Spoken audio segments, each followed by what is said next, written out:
Hey, this is Bond Diesel, and this is another episode of Intel Insights, where I talk about the story and lore, and specifically this time, some of the little voice messages from now the Division 2. So this time I'm going to go over the New York collection of audio recordings. We'll listen to them all, and then I will give my commentary afterwards. New wave of agents just strolled in. Hell of a way to make an entrance. Chopper got shot down in Brooklyn, then they got mixed up in that Lincoln Tunnel mess. One of them did, anyway. Fei Lao's gonna need some recovery time at the base of operations before she's field ready. The other one looks fine. We'll see how long it is before the city chews them up and spits them out. Well, I'm not going to say that things are good, because they ain't, but they're a bit better than they were. Doc Candell is holding down the medical end of things, which is good, and Rhodes is up to whatever crazy shit he does with the systems, and meanwhile Lau and her friend are doing their best to clean up this mess.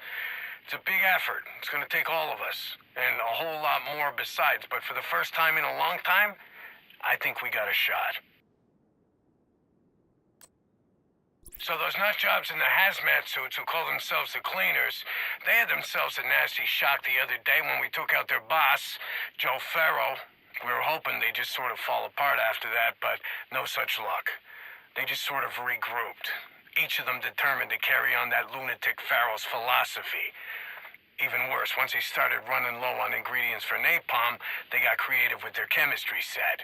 So there's less of them and they're less organized, but your average cleaner? He's more dangerous than ever. So we all know how we got in this mess, right? A psycho named Dr. Gordon Amherst cooked up his homebrew smallpox variant and spread it around on cash on Black Friday. And well, things got a little out of hand after that. The good news, if there can be any kind of good news in something like this, is that the virus looks like it's mostly burnt itself out. You can still find pockets if you go looking for it, but why in the hell would you want to do that? Not everyone wearing the orange is as good a person as Lau. She got hurt, she stuck it out, and she found a way to help. Some others, well, they got their feelings hurt and decided to go rogue. You heard me. They took all the gear and training they'd been given and they went their own way. Sometimes they even took out other agents. The worst of the lot's a guy named Aaron Keener. He'd as soon kill you as look at you, and he's playing a long game. He's got Amherst's tools for cooking up a new virus, and he's got a hostage named Chernenko who can show him how to do it. Oh, and nobody knows where he is. So if Green Poison 2.0 pops up around these parts, you'll know who to thank for it. The biggest turning point for us probably came when we took back the UN. That's when everything changed. We took down Charlie Bliss and his command structure and cut the last man battalion off at the knees. But at the same time, that's when Keener really went in the wind with Chernenko. It was the moment when we all took a deep breath and asked ourselves the question, what happens next? You cut the head off a snake, you get a headless snake. Or in the case of the last man battalion, you get a lot of soldier types wandering around without a real direction. They've still got officers and they've still got some kind of discipline, but without Bliss, you can tell the light's kind of gone out in their eyes. They're not fighting to take over the island anymore. They're fighting to survive. When it comes to the Rikers, taking out Lorraine Barrett is the best thing we could have done. Without her, they're dangerous. They're crazy, they're vindictive, and they don't give a crap about whether they're going to make it till tomorrow as long as they're having a good time today. But without Barrett giving them direction and purpose, that's all they are. And we can handle that. So we had Mr. Benitez giving us the update on how New York is doing. It's interesting because the recordings kind of start right when we arrived. Our Division 1 characters arrived to the island and started doing stuff, and Faye was hurt but still helping out. There's mention of Candle. There's mention of like Rhodes and stuff like that and what they're doing. I thought it was interesting talking about the three factions, talking about how the cleaners are actually more dangerous than they've ever been, even though there's fewer of them. He talks about how they don't have access to their napalm anymore, but they've gotten more creative with their chemistry set. So I don't really know what that is supposed to mean. The LMB he talked about with Bliss being dead, they almost seem unmotivated and just trying to survive at this point. So I'm assuming they're much less dangerous than they were back during the first game. And then the Rikers about how they're still extremely dangerous, but there's no direction to what they're doing without Luray. So they talk a bit about how the virus is dying out, even though there's still pockets. It talks a lot about the rogue agents and how they even killed each other sometimes, which I think is a nice little nod to the first game.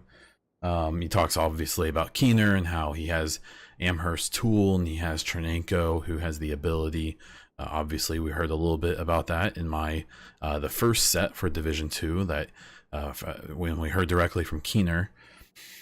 He talked a bit about just kind of how things were going there generally. Now, I don't think there's a whole lot extra to say about that. I feel like this one was pretty clear, but what I do think is interesting to at least chat about is how I think that this may be leading up a little bit maybe to a prediction I've had for a while, that I think we go back to New York City with our new agents in some capacity. That helicopter that we're going to take over to the raid, I assume it's going to take us over to the Pentagon as well.